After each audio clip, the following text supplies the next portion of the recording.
Good day! Panibagong lugar na naman ang ating i-explore. This time, pupunta tayo sa Central Luzon. Partikular na ang Sitio Baag View Deck na matatagpuan sa ginagawang kalsada ng Capas Botolan Road.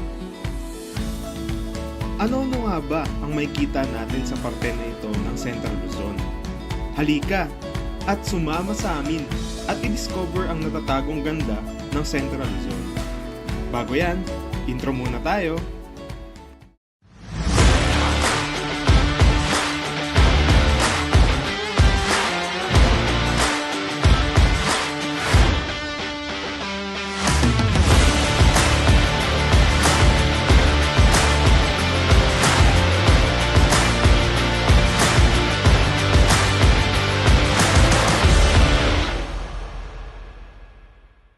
So ito, mula Marikina, malis kami ng alas 4 ng madaling araw. At tapos, babiyahe kami papuntang Bulacan. At nabot na kami ng 6 a.m. nang marating namin ang Pampanga. Ayan no, Mount Arayat, malapit na ang ganda tignan. Nag-stop over nga pala kami dito sa may 7-Eleven Magalang kasi hindi pa ako nag-aalmusal at gusto kong uminom. Okay, tignan mo, 50 kilometers na lang daw. Sagad mo na. Oo, pero pataas yun. So yan, tapos na kami magpahinga saglit dito kami sa may Magalang. Pampanga pa rin. Kaya lang nagpahinga. Masyado kami maaga. Mga 1 hour and 30 minutes pa lang kami bumabiyahe. So yun, sabi dito, 49 kilometers na lang. Muna tayo sa San Jose Tarlac, Sitio Baag. Lapit na lang. Nasa Tarlac na kami. At sumikat na ang haring araw. Oras ngayon, 7:35. Ganda ng kalsada, oh.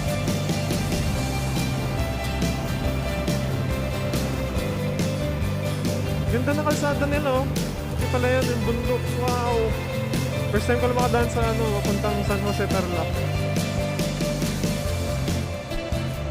At wala pang ilang kilometro, narating din namin ang bayan ng Camp O'Donnell or kilala bilang San Jose Tarlac. Dito matatagpuan ang starting point ng Capas Botolan Road na kung saan ginagawa para pagdugtungin ang Capas sa Tarlac at Botolan sa Zambales. Wow, ang ganda ng bundok, oh. Wow! Ganda ng bundok dito sa may kaliwa. May daanan pa dun, no? Wow! Oh, ito na yung tulay! Wow! Sarap dito, ah! At dito, narating na nga pala namin ang tinatawag nilang Bueno Bridge. Ito ang nagkokonekta sa unang bahagi ng Capas Botolan Road patawid sa Sitio Baag, dito rin sa San Jose, Tarlac. Meron itong haba na 500 meters at sa gabi, ang bridge na ito ay nagiging food park. Kaya ito ay tinagurian na pinakamahabang food park sa Central Luzon. So, yan. Ganda nung tulay, no? Ganda na itong ginawa nilang kalsada. Pag natapos to hanggang Zambales, ay malaking tulong to.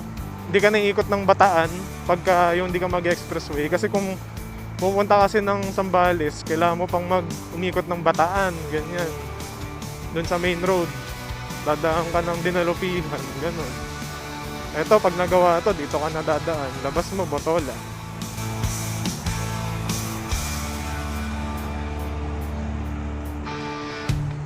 Kung gusto nyo yung patok na nature trip, pwede talaga dito. Pero lubang mag-iingat kayo, tignan nyo, ang taas, tapos mabuhangin. Yan, katulad niya, may bato. Pwedeng matamaan nyo, tapos yun, masakit, masemplang. Ayun yung view deck, sobrang taas. Kita na dito sa baba, yun yung view deck. Kung sa mga nagtatanong kung pwede 4 wheels, pwede po. May parkingan sila dito sa gilid. Ayan. Kasi nakapark yung Civic. Pero tayo kasi pwede pa tayo doon sa taas. Woo! Taas! Yes! Ang taas ko na! Success! At sa puntong ito, narating na natin ang ating target destination, ang Sitio Baag View Deck. Mga ilang minuto lang galing dun sa Bueno Bridge ay mararating mo na ang napakagandang view deck na ito.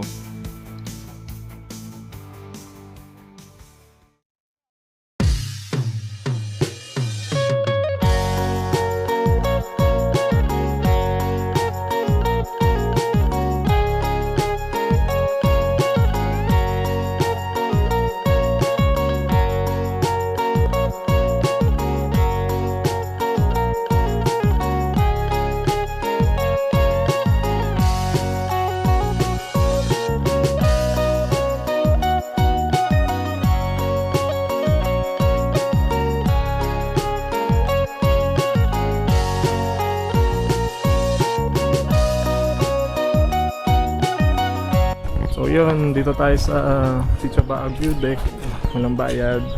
Tapos ito yung nasa paligid na makikita nyo. Yun. Diba? Ngayon Tuesday, walang masyadong tao. Ito lang, nagkataon na nagkasabay-sabay kami. Pero yun yung makikita nyo bundok ko. Diba? Yan, dire-diretso yung papuntang Botolan, ginagawa pa lang, hindi pa siya buo. Okay, kita mo yung lalawigan ng Tarlac. Sa kabilang side, ganito.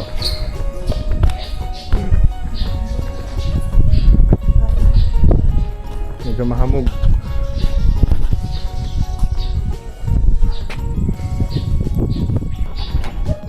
Pag pupunta kayo dito, mayroon kaninang time doon sa baba. Sabi 6 AM to 7 PM lang pwede. So, yun. Pag gusto nyo pumunta, malapit lang sa Metro Manila, mga 3 hours. Agahan nyo na lang para hindi kayo gabihin. Tsaka makaiwas sa traffic.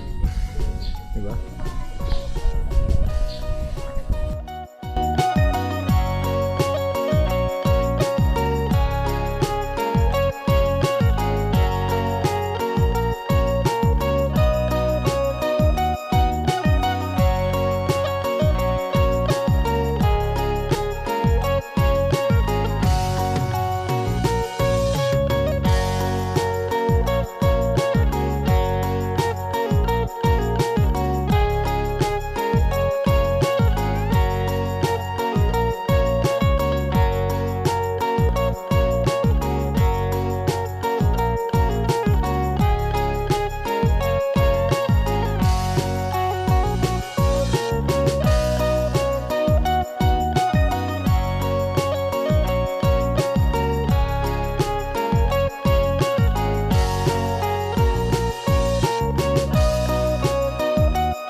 And that's it for today's video. Salamat kung nakaabot kayo sa dulo ng video na ito. See you on my next adventures!